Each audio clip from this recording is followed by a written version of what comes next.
When you first log into an Investable, you're going to be brought to a welcome screen. And so you'll just put in an example property that you want to search. If you can't come up with one, we have some examples down here. But I picked a property from Roof Stock. I'm just going to paste that in, and I'll click on the address. And it just takes a moment because we're pulling in data from a bunch of different sources. And we have this really cool property, and this is just the default kind of details for this property. And where possible, we're pulling in actual property tax data, estimated purchase or estimated value, estimated rent, stuff like that. Now, just because this is what is pulled in, that doesn't necessarily mean that's what our deal looks like.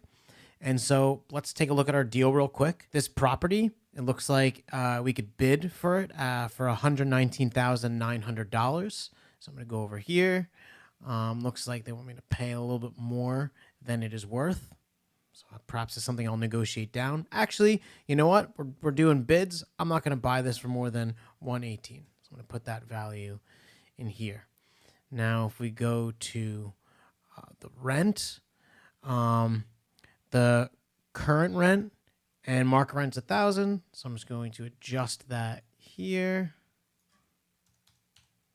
And you'll see, like, as we update the numbers, everything changes. And if you ever make a mistake or you just want to start over, you can just hit this button and it'll reset it.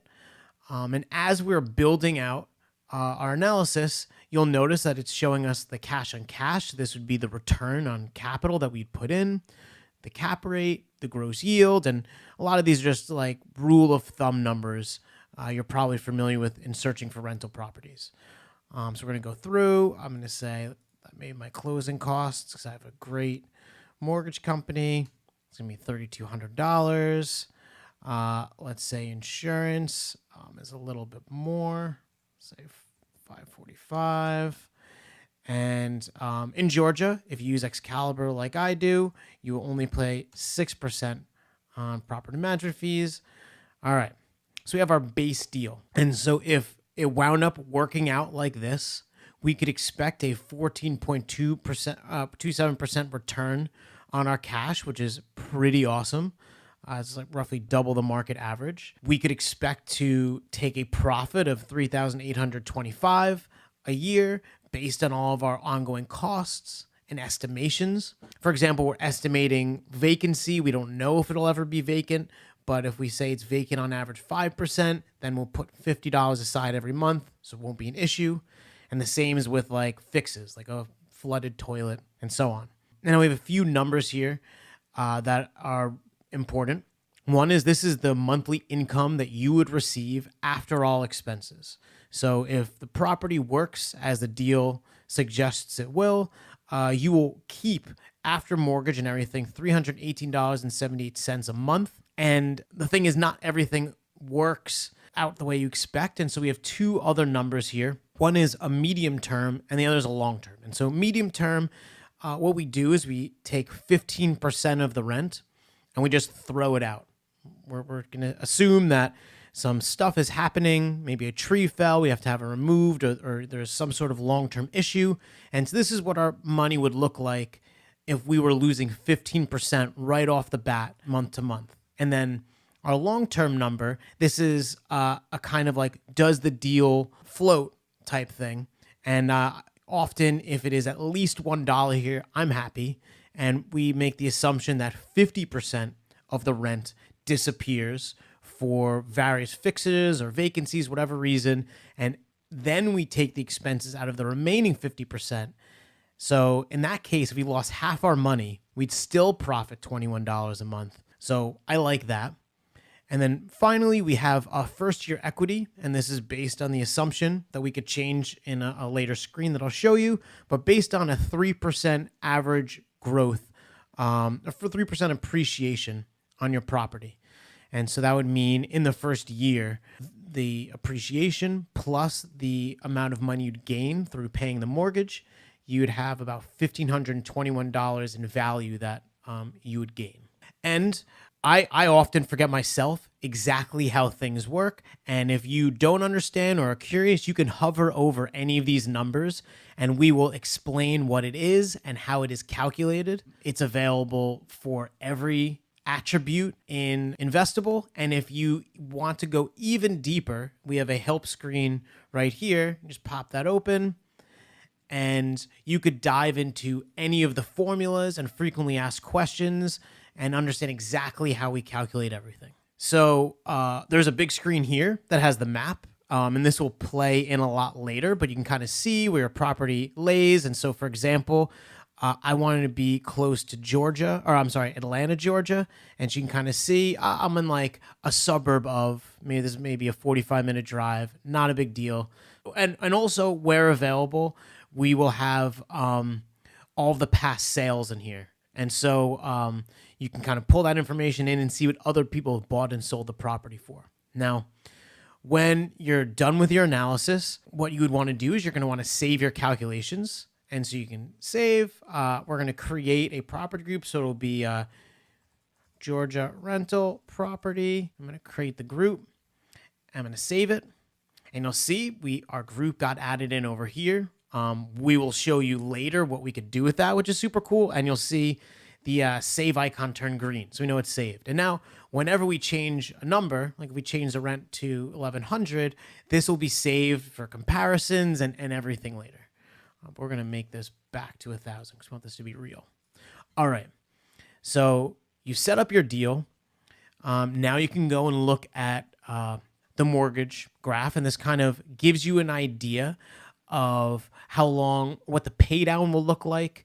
Your gain in property value, you gaining equity as a result of paying your mortgage, and each of the payments and their interest breakdown and the principal breakdown over time. And this is more of just an idea for you to understand the inner workings of the deal you're getting involved in. What's really cool is the projection screen. That's my favorite screen. And so if you pop over to the projection screen, you will start to understand how your investment will look like over time and where you will be making your money from. And so, and you can change any of the assumptions that we make. So for example, let's say the taxes are rather punitive. We could put it at a 4% increase year over year. And the graph essentially adjusts. And actually if we change this to like 9, you'll see the graph dramatically change. But there's going to be very few places that will look like that.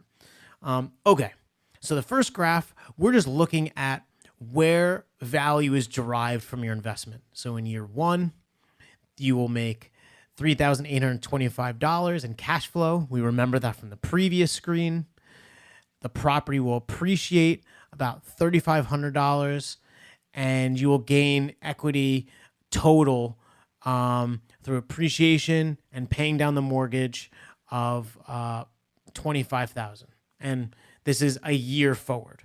So full year, and that would make the total value $32,000 that you would gain in the first year of your investment. And you could see over time, we're just essentially summing up that year of what you've made. And you can kind of see it here as well. So it shows the total value. So, in 30 years, obviously things are much higher than they are now, but that could be what the property would be worth. And you could obviously change the time horizon. If you're only interested in, say, 5 years, you're looking for something short, and it kind of puts the numbers more at the forefront. And then the other piece is cash flow over time. So it's really cool to see, how much money you may make in the future. But what I find really useful in looking at deals is what the actual cash flow looks like, what money is coming in, and where is it going out, so I can understand where potential costs could be an issue. So for example, we put the tax increase at 4%. And as we look at our cash flow over time, you could see it is eating into an ever larger portion of our expenses. And so if that was something to be expected, as you go down the line, you could see it becomes an ever increasing portion of your expenses, and might not be something that I would be super excited about. But you could see, one, if it holds water, your net cash flow, and just useful for you getting a high level idea of what's going on. So we looked at the investment, we ran the numbers, but often when you're looking at rental properties, there is not one deal you're looking at. You're probably evaluating a ton of properties and then looking to compare them against each other and pick the best one for you to next move on. And so I have another property in Georgia that I am interested in, also from Roofstock. And so I'm just going to put the address in on the top right, and we're just going to search it and take a look. So let's look at the deal in Roofstock. So they're looking for $73,000 investment. That's great because it's less than the estimated value. So I'm already excited about it. Let's look at the rent estimate. They're saying $800, and that's also the market. So a little bit lower than what we thought, but that's fine. And already we could see the cash on cash is much higher. Property taxes are lower. We're going to want to double check that. But for now, let's just say that it's an even $800 a year. I think this is a little low for insurance. So let's say it's $500 a year. And we're going to use Excalibur. So we're going to do 6% property management. And let's say because this property is a little further away from Atlanta that it has an 8% vacancy rate. Also, this property is from 1965, so maybe there's some latent issues. So let's assume that there is a 15% issue rate over the year. Still, the deal is awesome at 23.82%, beating out the other deal. And if we look at the annual income, this property costs less, yet will bring in more money a year. And in the worst case scenario, long term, if we lost half of our money, and as described by our little bubble over here, in the worst case scenario, we'd make over $100 a month. So I'm pretty excited about this property. So first, let's save it. We'll add it to our Georgia rental property group. But I want to see them side by side to really get an idea of how the deals compare. So I'm going to click over to the compare tab. Okay, so we pulled the property up, and we're just going to click here. We're going to pull in our other Georgia property. There we go. Now we got a side by side. We see them on the map, and we can see the second property is a bit further away from Atlanta. Not necessarily a bad thing. Interesting that they're both 3-bed, 2-bath. And as we go down, you can see the comparison of the value, the rent, but more importantly, the cash on cash, what that looks like, what the cash flow looks like. And again, as you're moving through your analysis and looking at multiple deals, what I found is the numbers constantly change. For example, I may have been able to get a soft yes on 115,000. And so on the comparison screen or any other screen, you can update these numbers so you can have the most up-to-date view of the deals you're looking at. And so in this case, I would obviously want to dig in further and see the property, but the first property seems more appealing to me. And it could weather more challenging storms. Now, another way to look at this is we can go and look at our groups, and we have our Georgia rental property group. And here you'll see all the properties we've added into the group.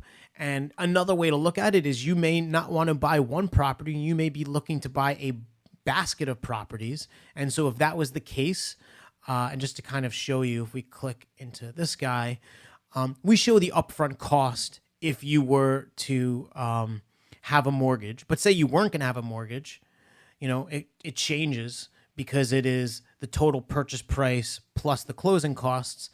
And what we see on the group screen is essentially the total cost of getting every deal in this group. And finally, just our dashboard. This is what you will normally see when you log in, not for the first time. You can search any property here. You can go to your groups, recently viewed properties, or just jump to Help, Roofstock, or Listen Money Matters to learn more about rental properties.